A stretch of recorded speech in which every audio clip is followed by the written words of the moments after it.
Most creators struggle with choosing a niche. You see, they feel pulled in 10 different directions. They're passionate about too many things, and the idea of picking just one lane actually feels like a massive limitation to them. And look, I get it, okay? I have been there and done that. But here's the truth that I want to talk to you about today. You see, clarity is not a limitation. And I've said this before. It's actually liberation for yourself. The second your audience knows exactly who you help, what you help them with, and how you do it, you stop being, let's say, forgettable, right? And you'll actually start to become more magnetic and a lot more likable long term. And that's why today I'm gonna break down my triangle framework, okay? It's a simple 3-part niche formula that I've used to help build multiple brands, work with tons of creators around the world, and I'll also show you why choosing your niche feels so hard, the 3 types of niches you can pick from, and how to test it, and all the pitfalls to actually avoid, okay? And look, by the end of this video, you'll have a niche statement you can actually use. And that's a massive takeaway, okay? And you can use that niche statement right away to start building your brand online today. So let's go to the studio. Come on.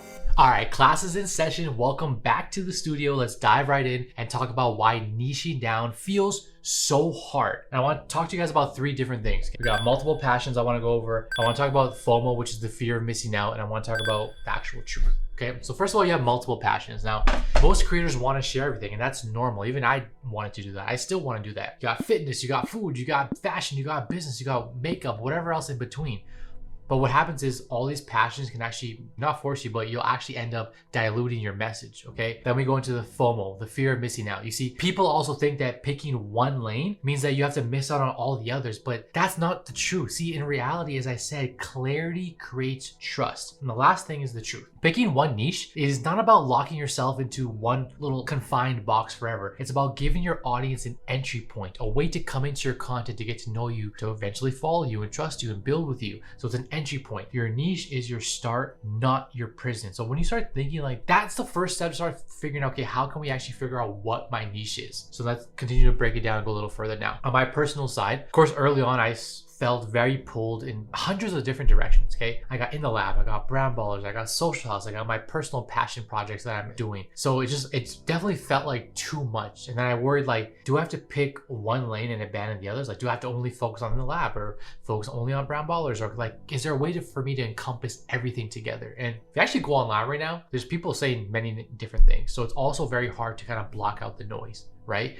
And understand what I want to do for myself long term. But more importantly, having this framework and these teachings I'm going to show you will help you understand and align that it's actually very simple to pick your niche. And I'll literally show you how to start doing it right now. So the main thing that is what clicked for me is when I realized that each of these brands that I already has a very clear who, what, and how. And I'm talking about this a little bit in a bit too. So in the lab, for example, if we go who, what, how, okay? So let's write that out. So we got in the lab, we got brown ballers, and we got social house, which is my agency. So let's just say, and you guys, again, do this with me, right? Write down who, what, and how. So let's break it down. Who does In the Lab help with what? By doing how. So In the Lab helps hoopers with what? Skill development. How? By giving them real workouts and products. Boom, easy. Brown ballers. Who do we help? South Asian athletes with what? Visibility and exposure. Okay, how? By storytelling, content, and events. Boom.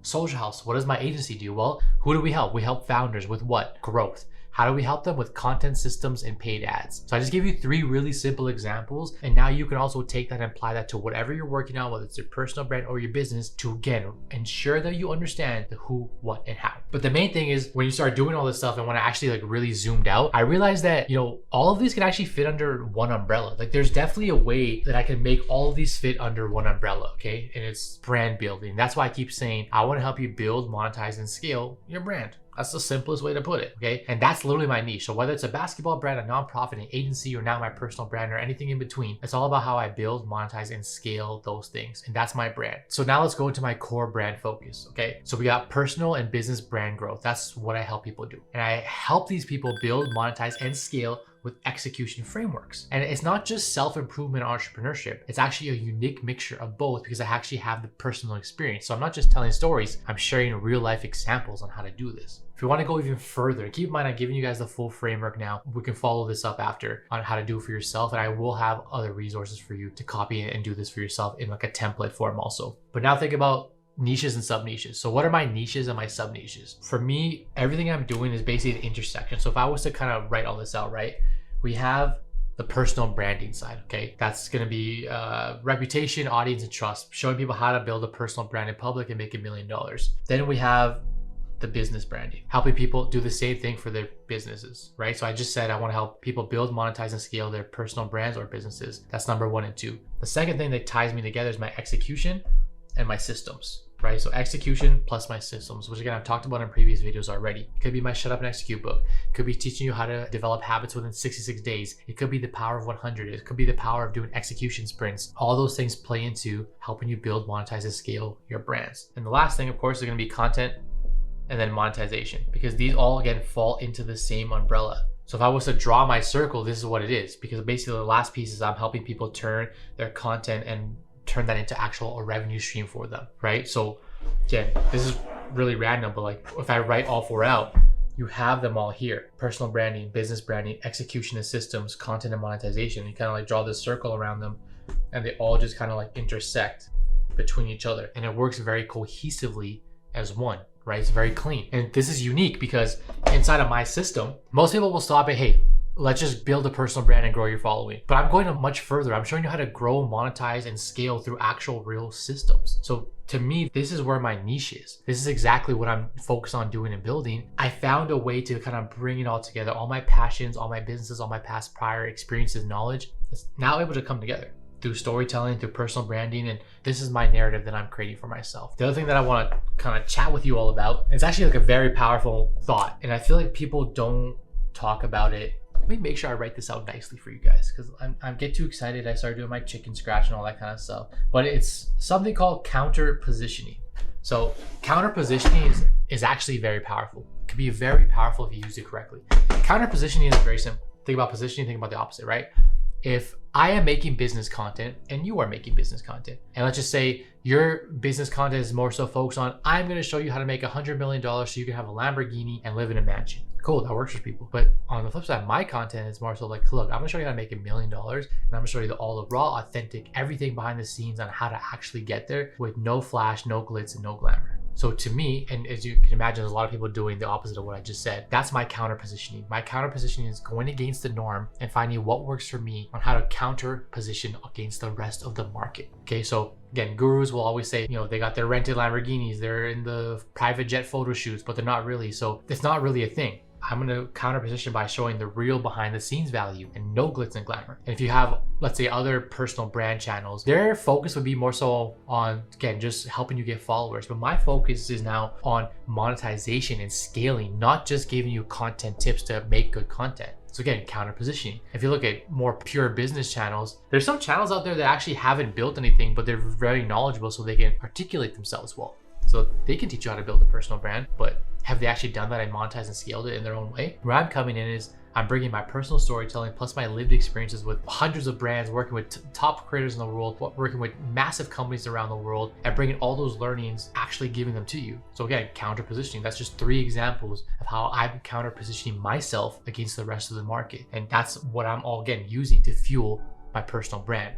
And I've talked about having like a niche statement, right? This can go many different ways. You can think about it in different ways also, but let's say we were to discuss my niche statement. So you come to me like, nah, what are you doing? Well, I help who with what by doing how, right? So it's the same thing. What, who, and how. Same concept, right? I help creators and entrepreneurs build and monetize and scale their personal business through execution frameworks, content strategy, and transparent case studies. Simple, it's a way to put it. You can word that in many different ways. But what I'm trying to show and kind of teach everyone is that your niche is cohesive. It doesn't have to be restrictive. It evolves with you. Even if your niche starts with just one thing today, it can evolve to other things down the road. What I'm doing is I'm starting my niche off more all-encompassing because I've had the experience, I've had the knowledge. So I want to start on the ground running with the things I'm most passionate about. And that's how I'm building out my actual niche. Okay, so just remember, the truth is your niche does not have to be a prison. It can evolve, and it can also combine your experiences into one cohesive theme, like I just showed you above. So for me, the unlock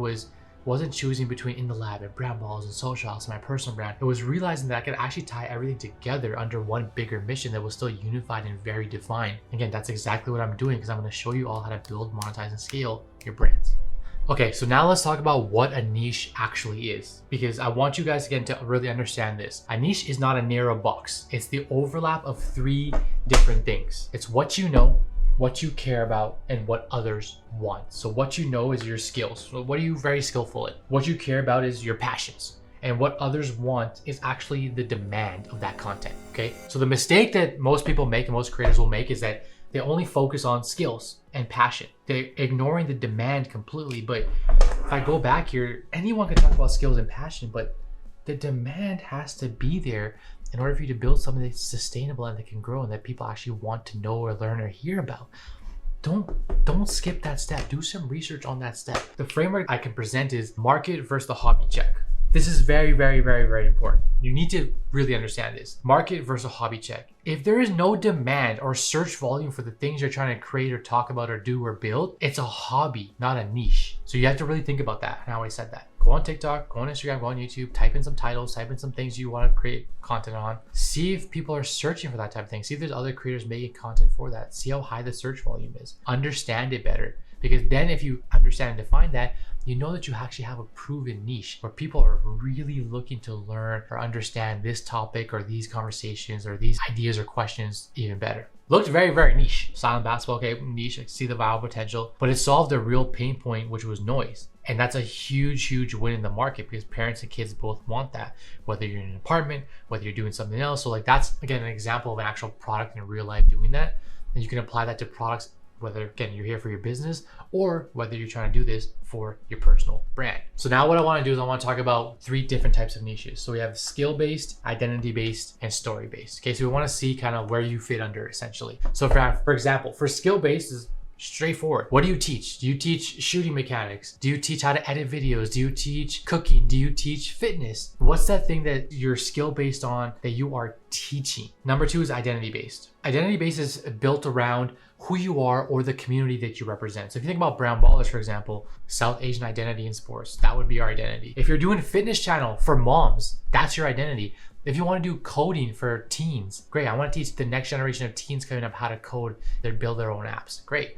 You've identified that it's based on identity. And the last one is story-based. So this is built on your own unique journey or narrative. So your personal brand right now, which is mine, of course, I'm building a $1 million personal brand in public. People will buy into the story of my journey and not just the result. Skill-based, identity-based, and story-based. You do not have to pick one just forever. You don't have to pick one of these and just hold on to it forever. Just the same way we talked about the niche before. It's not a prison. This can evolve over time. Many successful creators evolve from skill-based to identity-based to story-based and vice versa, and it all kind of interchanges depending on how your content journey and business evolves. Pivoting is very, very normal. So I don't want you guys to ever think like, I gotta pick one of these and I'm just gonna be stuck there forever. Nothing that I'm talking about is to pigeonhole you into anything. What I'm trying to do is just give you frameworks, thoughts, and ideologies to start thinking more strategically so you can build and grow what you're trying to do a lot faster. Now we get to go even have some more fun. Now we get to go into the triangle framework. And it's the same concept I talked about with who, what, and how, right? So you can kind of just think about your triangle like that. Who, what, and how. The same question we keep asking ourselves the whole time in this video, right? I help who with what by sharing how. Okay, so let's break each one down. The who, what, and the how. The who is your target audience. So you need to be very specific on this. It's creators.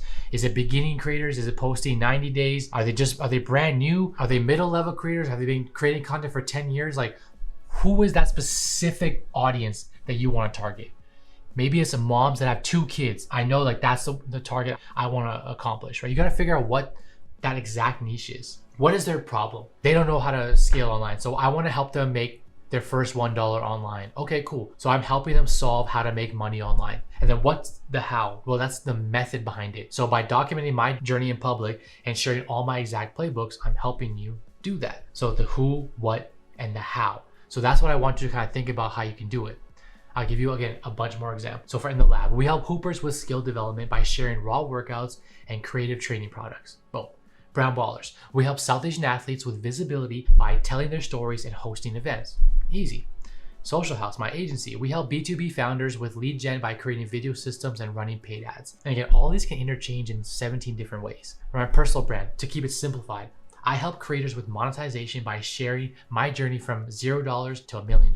I gave you one earlier in the video that was more complex. This is a simpler version. So there's many different ways to think about it and pose your niche, but You just want to be able to frame it with the who, the what, and the how. And you'll see the triangle framework come up on screen as well too, just a little image I've made. Like, we just want you guys to see and be able to visually take away how to use this and apply it to what you're doing right now. So if we keep it going and we think about how to test your niche, you don't think your way into a niche, okay? You test your way there. Remember, you're a scientist first. So how do you test? There's 4 steps. Post content across 1 or 2 pillars. Then you want to see what resonates, okay? So is it save, shares, comments, DM feedback, many chat automation, but what's really resonating with the audience? Then you want to talk to your audience. Ask them, what are you guys struggling with right now? What do you want to see me make content on? What are the things you want to learn? Hey, this new AI tool came out. Do you want to learn more about it? And number 4, remember that your niche evolves with you.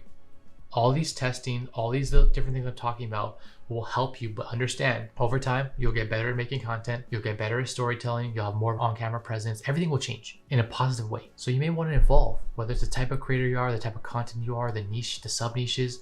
But again, you'll have the power and tools to do that because you will understand these frameworks. So another example is when I first started Social House, I just was testing general marketing content. It was like, let me just put on marketing content out there and see what happens. But when I doubled down, when I saw that founders cared more about the pipeline and content that actually drives leads. So when I understood, okay, founders like don't care about general marketing content. Oh, Beyonce sold this, Taylor Swift sold out this world tour. So let me break down the marketing behind it. No, that doesn't help them. They see that I have marketing knowledge, but that doesn't help them. But when I started to tie in content that was actually catered towards their industry, or how do we give you more real qualified leads? How do we grow your consumer base? How do we get more people to click and get to your landing page to see what your offers are? How do we get more people to phone call you? Those are interesting concepts, and those actually help drive leads for those companies. So that helped me understand, hey, how do I cater this towards that type of CEO that I'm trying to build for with Social House? So another mini framework you think of is validation. Think about it, validation. Validation, like I said, is much greater than theory. If you have 1 paying customer, it's much better than 10,000 likes, right? And you have your resonance check. So if your content doesn't spark DMs or questions,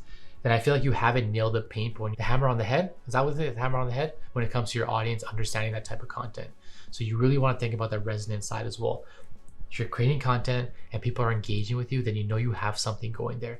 If you have a free guide and people want to get that free guide because they trust you from your video, that's showing that you're building trust with your audience, and that's exactly where you want to be. And of course, as we head into the kind of like final pieces here, what do you want to avoid with your niche? You want to always avoid overthinking. You don't want to be overthinking, okay? Waiting months to pick the perfect niche and going back and forth and trying to talk to other people and figure things out. Like, perfection is procrastination. Remember, procrastination is the #1 killer of all human beings. Just figure it out. I just outlined the whole framework for you with the triangle framework. Who, what, how. Write it out, understand it, and then evolve with it, right? Write it out today, sit on it, sleep on it. Come back tomorrow, see if anything's changed. Do some research, but you have the framework now. So now you can go achieve what you want to achieve. Don't try to please everyone with your content. The broader you go, the less you're going to stand out. I promise you that. And just don't copy others blindly. Borrow frameworks, but don't borrow identities. There's a great book called Steal Like an Artist. I highly recommend if anybody wants to read or check it out. You need to understand how to steal like an artist. If I see a content creator out there or a video that I like, I'm not gonna go take that and just copy that video word for word. Not a niche, but it might be a video or a concept or idea that I like or maybe I've thought about before, and I'll see how that person put it out. And then from there, you can take and be, okay, how does that come back to my personal brand? How do I, whether recycle that or kind of upscale it or change it to fit my personal brand, which means I'm changing the whole video, the whole context, the whole concept and structure, but at least the idea was there. That's stealing like an artist. You're not directly copying it, you're repurposing it with purpose to match your personal brand. Okay, so hopefully by the end of this video, you have a lot of great takeaways and some new resources and things to actually think about, right? Remember, your niche is your start. It is not your prison. Do not ever feel confined or boxed in, okay? The reason that most creators fail, it's not because they don't have talent. It's because they never get to really understand and be clear on who they help, what problem they solve, and how they deliver value. The who, the what, and the how. Define those 3.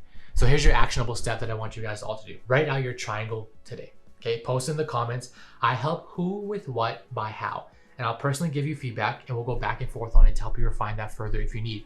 My DMs, emails, everything is always open. Hit me up literally whenever you want. I'm gonna be there for you guys. I wanna build and rally a community around people that wanna execute and they wanna build, monetize, and scale their brands. Remember, clarity creates trust, okay? Trust creates community and community creates monetization. So don't wait for being perfect. Just start testing right now.